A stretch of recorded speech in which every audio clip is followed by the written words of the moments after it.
Press the bell icon on the YouTube app and never miss another update.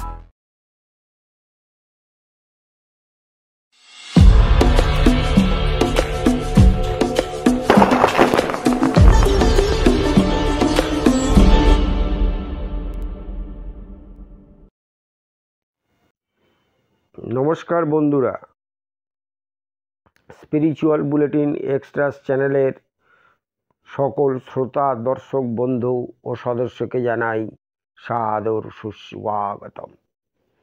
এই যে আমরা সাধারণ মানুষ, আমরা কিন্তু সর্বদাই সুখ চাই। সব মানুষই সুখ পেতে চায়, কেউই দুঃখ পেতে চায় না। কিন্তু সুখ, প্রকৃত সুখ আসলে কি, আর জীবনে মহা দুঃখই বা কি, এ সম্পর্কে আমরা কিন্তু খুব একটা সঠিক ধারণায় কেউই পৌঁছাতে পারি না। অথচ আমার সুখ চাই, আমার সুখ চাই, আমার সুখ চাই করে আমরা মত্ত হয়ে উঠি। আবার যখন দুঃখ কষ্টের মধ্যে জীবনটা চলে যায়, তখন কাতর হয়ে পড়ি। কিন্তু সেটা আদৌ দুঃখ কি না, বা সেই দুঃখ কষ্টের পেছনে ঈশ্বরের কোনো শুভ সংকেত বা ইঙ্গিত আছে কি না, তাও আমরা বোঝার চেষ্টা করি না। কিন্তু পরম পূজনীয় শ্রীমৎ স্বামী বিরজানন্দজি তাঁর বিখ্যাত গ্রন্থ পরমার্থ প্রসঙ্গে এ বিষয়ে সুবিস্তৃত আলোচনা করেছেন।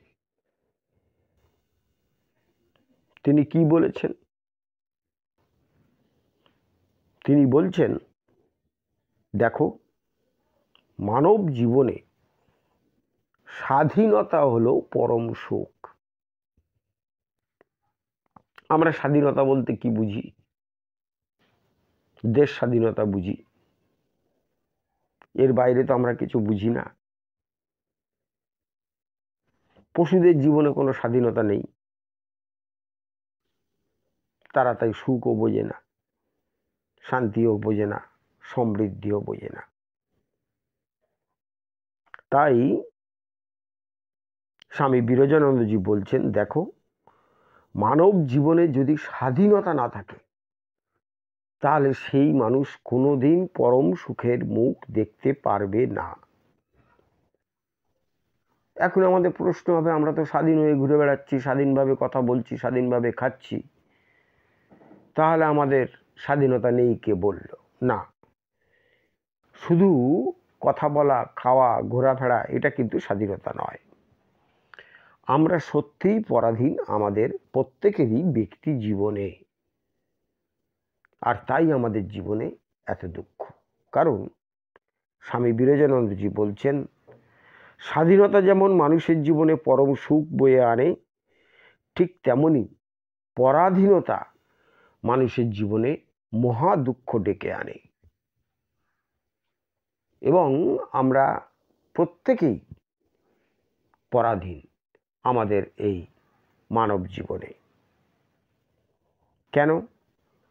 সেই প্রশ্নের উত্তরে স্বামী বিরজানন্দজি বলছেন, ঈশ্বরের দাসত্ব হলোই যথার্থ স্বাধীনতা। ঈশ্বরের দাসত্ব। আমরা তো মানব জীবনে টাকার দাসত্ব হয়ে পড়ি, দাসত্ব করি, রূপের দাসত্ব করি, আরো কত কি বস্তুর দাসত্ব করি। কিন্তু ঈশ্বরের দাসত্ব কি আমরা করতে পারি? পারি না। তাই স্বামী বিরজানন্দজি বলছেন, ঈশ্বরের দাসত্ব হলোই যথার্থ স্বাধীনতা। ষড়রিপুর অর্থাৎ কাম, ক্রোধ, লোভ, মোহ, মদ ও মাৎসর্য, এই ষড়রিপুর দাসত্ব ত্যাগ না করলে ঈশ্বরের দাস হওয়া যায় না। আর যতক্ষণ না আমরা ঈশ্বরের দাস হতে পারছি, ততক্ষণ পর্যন্ত আমাদের জীবনে স্বাধীনতা আসে না। আর স্বাধীনতা আসে না বলেই আমরা পরম সুখ থেকে বঞ্চিত হয়ে পড়ি। আর এই ষড়রিপুর দাসত্ব করতে করতে আমরা পরাধীন হয়ে যাই জীবনে, ফলে আমাদের জীবনটা দুঃখে ভরে ওঠে। এই হলো আজকের আমাদের সুন্দর আলোচনা। যদি ভালো লাগে তাহলে অবশ্যই প্রতিদিনের মতো লাইক, শেয়ার ও কমেন্টস করবেন। আর যারা এখনও আমাদের এই চ্যানেলটি সাবস্ক্রাইব করেননি তারা অবশ্যই চ্যানেলটি সাবস্ক্রাইব করে আমাদের পাশে থাকবেন। সকলে খুব ভালো থাকুন, আনন্দে থাকুন। নমস্কার, ধন্যবাদ।